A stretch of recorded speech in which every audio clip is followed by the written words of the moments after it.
There's a place where we stayed last night. Here's my beer can. So, you don't have that much left in here. I have the chicken Alfredo meal that I've carried since Georgia that Nicholas told me to save from Maine. I have the little trail mix here, a couple beef jerky, a couple Cliff Bars, a few energy chews, a Snickers, basically, is it. So, good day for resupply. Last step, filtering water from the stream over there. The coupler, thanks again MP3. It is 8:30, but we got in late last night and we have a slow day today, so it's okay to take our time this morning and just enjoy the sound of the water. Ate some food, used the privy, filter water, packed up, and we're just about ready to head on out. If you don't remember anything else today, remember this thing. Life begins at the end of your comfort zone. When you get out of your comfort zone and do things that you have not been comfortable doing before, like being out here in the woods, doing these mountains for me, that's when you truly begin to experience what life is meant to be. It doesn't have to be hiking the Appalachian Trail. What is your comfort zone? Only you can answer that. I multitask. While I filter water, I also stretch. So, doing two at once before I get a move on this morning. There we go. Main Highway 27, 7.3. Horns Pond lean-tos, 12.4. That'd be where I'd go if I wasn't stopping at Hostel, Maine, but we are stopping at Hostel, Maine. We have 5% left on our power bank. We are almost out of charge. So, if any reason, we need to stop for that, but it'll be good to rest up and, you know, use more Wi-Fi and so on and so forth. Let's climb South Crocker. Good morning and welcome to the Appalachian Trail. We are Stick the Eagle and we are hiking northbound from Springer Mountain, Georgia to Katahdin, Maine. We just crossed mile 2000 yesterday, so we are less than 200 miles. 200 miles to Katahdin, Maine. Today is day 134 on the Appalachian Trail.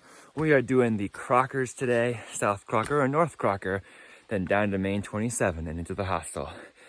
So if you're new, welcome. If you haven't been here before, welcome back. So glad you're here for today's journey. Let's keep on hiking northbound.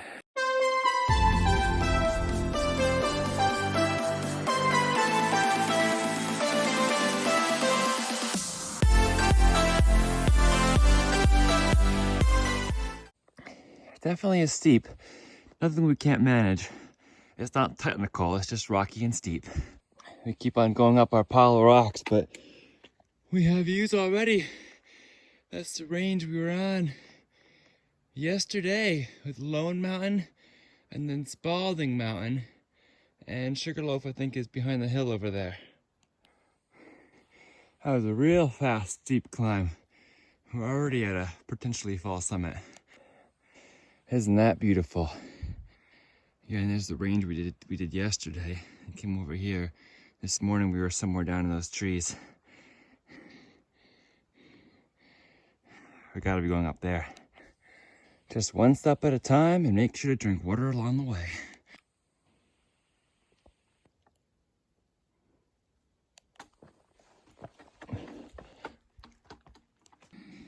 Now, I think we're on the hard part. It just has not been a bad incline. Plenty of blueberries and whatever the red berries are. That's cool.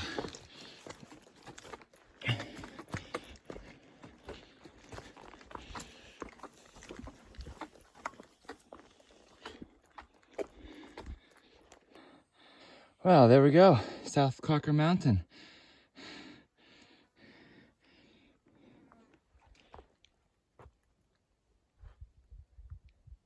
Ah, that's a little high over there, and it says Summit Viewpoint. South Crocker Mountain, 4,010 feet here in Maine. Another one of Maine's 4,000 footers accomplished. But this part is a little bit higher. It said Summit Viewpoint. So I don't know why the sign's down there when this part's a tiny bit higher.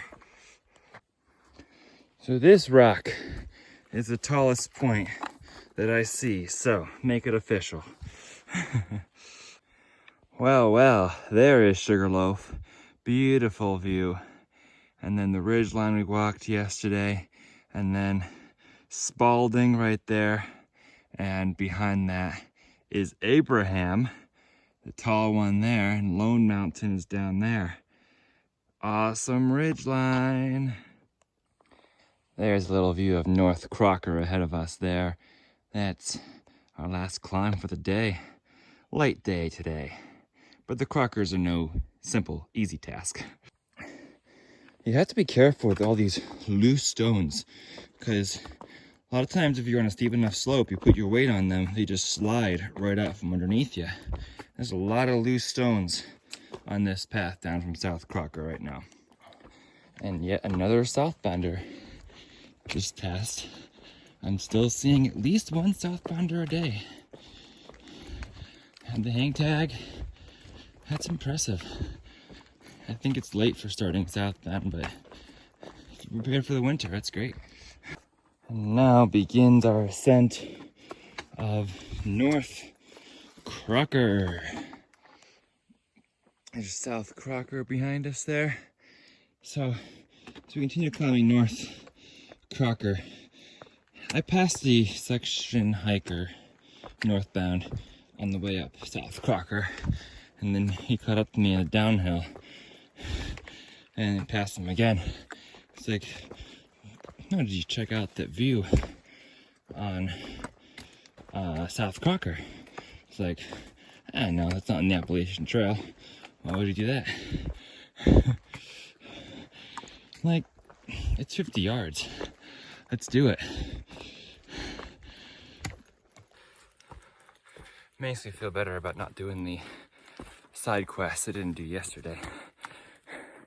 But I think the views make the climbing so worthwhile. Well, I started recording and then I'm like, I can't record to that. The trees are getting short. The summit itself is below tree line. So I'm actually surprised that trees are getting as short as they are. That's nice. It makes me think I'm reaching the top. It's 4,200 feet or thereabouts of North Crocker. And by golly, it's the last climb of the day at 10 o'clock in the morning. And just like that, we have reached it, North Crocker Mountain. Looks to be a view possibly over there, so go check that out. North Crocker Summit! Not really much of a view. A little bit. There's looking north to what far out claims are the Boundary Mountains of Canada. And then over here are the Bigelows. Boundary Mountains of Canada, huh? You can see that far? That's amazing.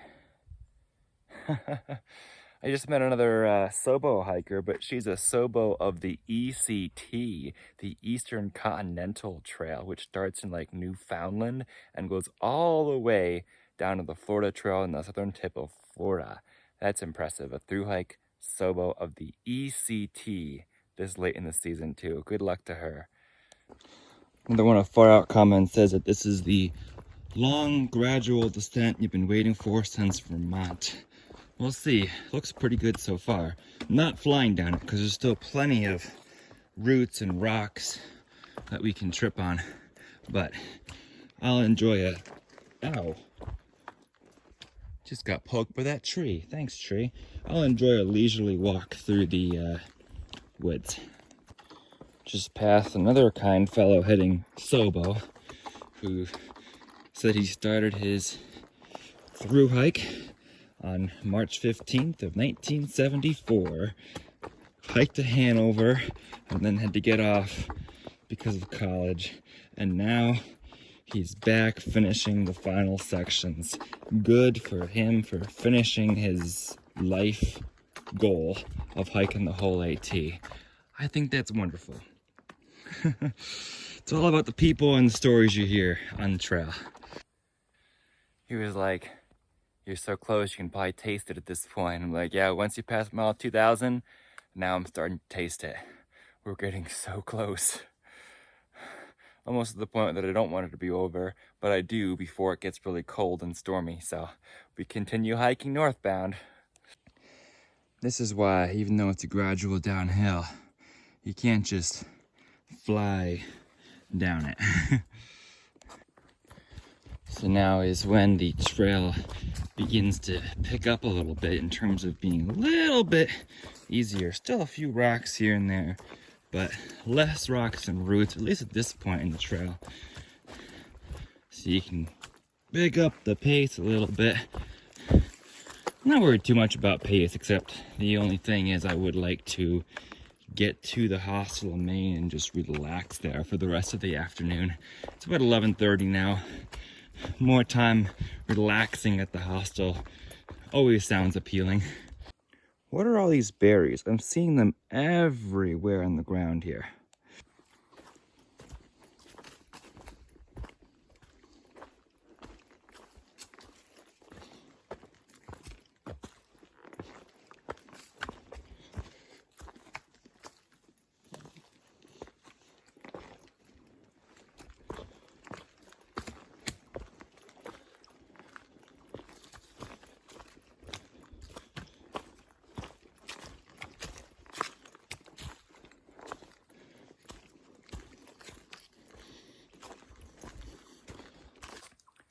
12 o'clock tip today is to plan a half day going into a hostel. I think it speaks wonders for having an afternoon, at least a late afternoon and evening, to just relax rather than worrying about trying to get into the hostel on time.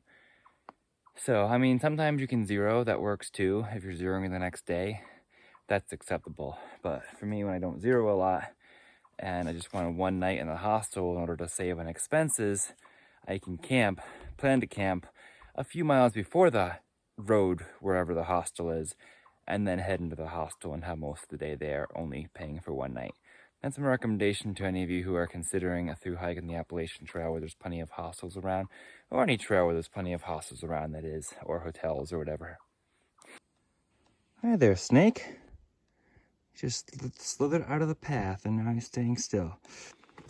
As I meander along the trail today, trying to take my time, but also just looking forward to relaxing this afternoon, I'm like, I feel bittersweet about being 200 miles short of my goal.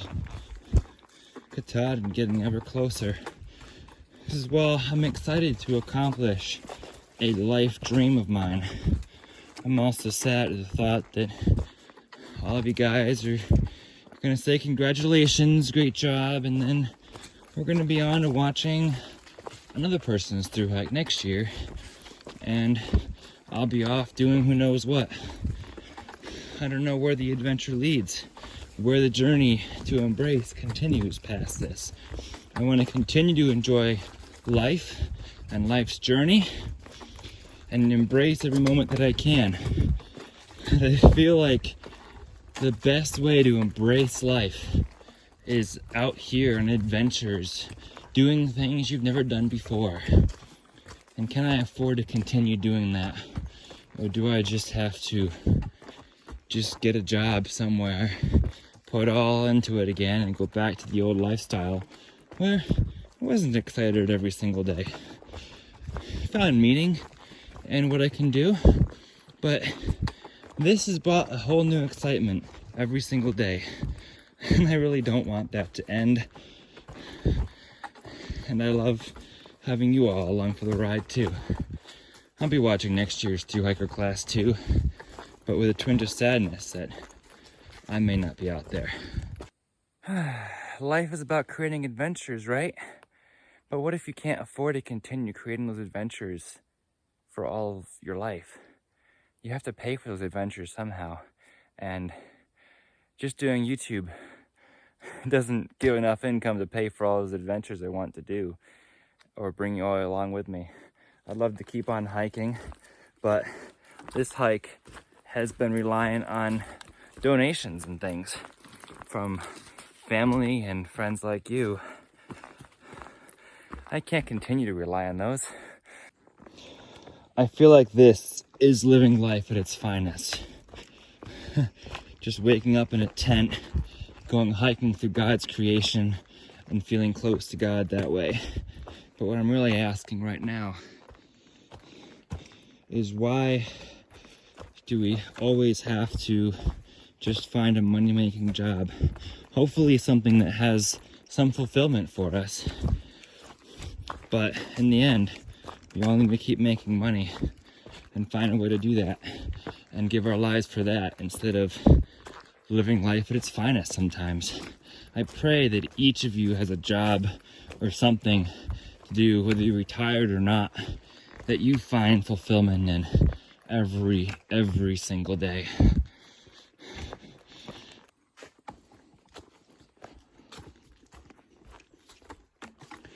This path is pretty cruisy. Still feeling sad though. Views have dropped off this second for the fall season, which is not the point, but it just proves that you can't make a career out of hiking. And I just don't want to lose the life, the enjoyment for life that I've found out here.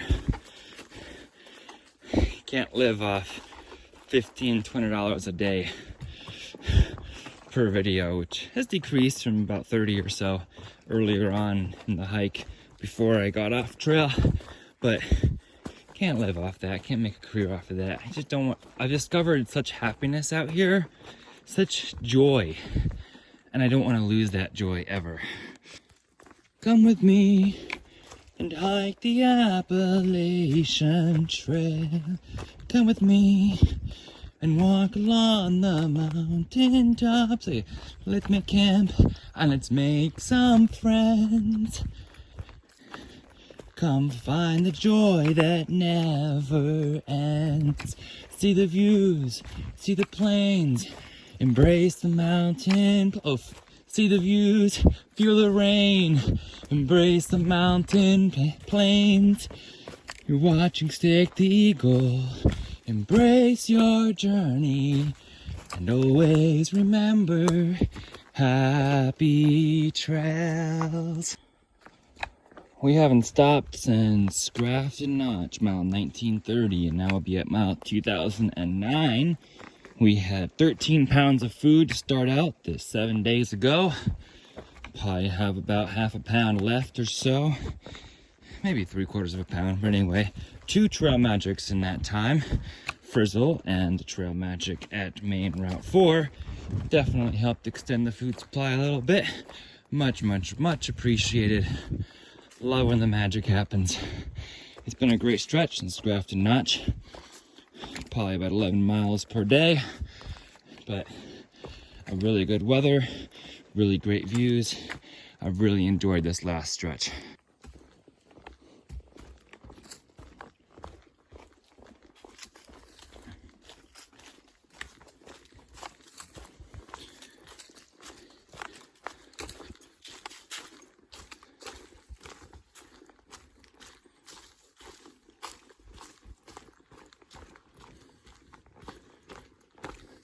Can we take a picture of you in this setting? There's the parking lot. Had some nice hand sanitizer left here. I'm going through. It's left in the bear can.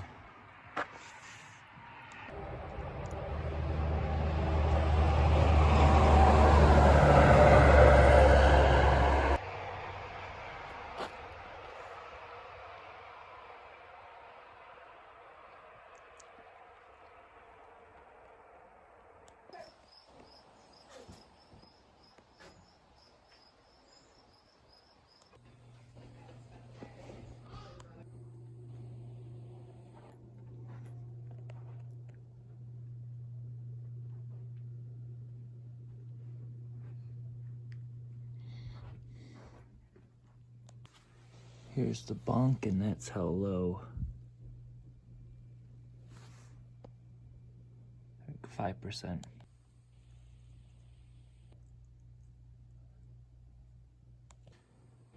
This is the full resupply they have here. Particularly like these. And plenty of candy as well. Smart water bottles, terrific.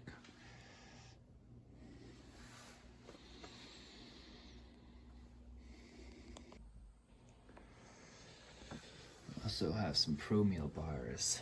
I've learned to like those too. So Mark sent me an envelope with some cash in it, very generous. Some Skittles gummies, some tea, some Crockers or Oreos, thin Oreos, more fuel, liquid IV mix and things. It's awesome. Batteries, some apples, some Peak refuels. Terrific. Oh, and it's chicken Alfredo pasta this time. Yes.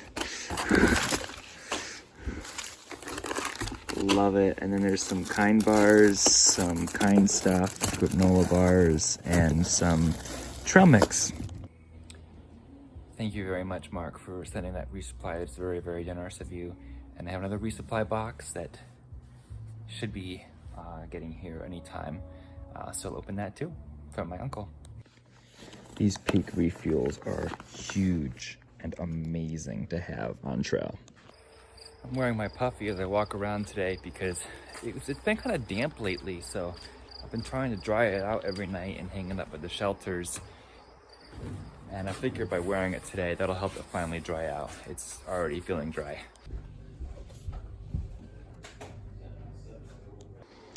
This is the dining area. They have breakfast in the morning and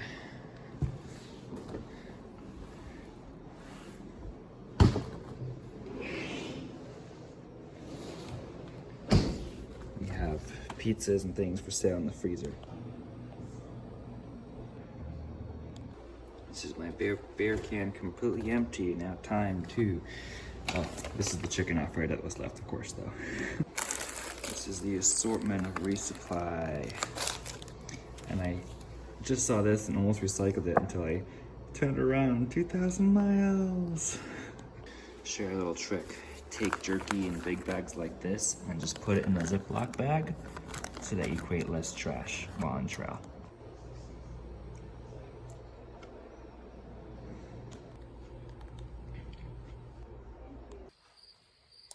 Well, we are here at the Hostel of Maine. Thank you, Dan, for paying for my stay here tonight and buying me dinner. It was amazing. I had a pizza and going to enjoy the stay here. Still have to use Wi-Fi to upload a bunch, so we'll see what time we actually get to sleep. But we did laundry, and now we're about to get an editing spree. Had a few phone calls, which were nice, including one which might help shape the future. Interesting that I was talking about that today and wondering that today, and then get that call this afternoon. So I won't announce any further details about that yet because I don't know if it'll happen, but we'll see. Anyway, it's been a good day. Great walk over the Carters, some more beautiful views, and we'll check the weather report for this coming week, but I think it's still supposed to be nice weather for tomorrow, tackling the Bigelows. So, you're watching Stick the Eagle. Thank you for joining us for day 134. If you'd like to join along for more adventure on the Appalachian Trail, 188 miles left, be sure you are subscribed. And if you'd like to follow along on my Instagram account for the same updates just sooner, my Instagram account is the same handle as my YouTube, at Stick the Eagle. For now, remember to embrace the journey and happy trails.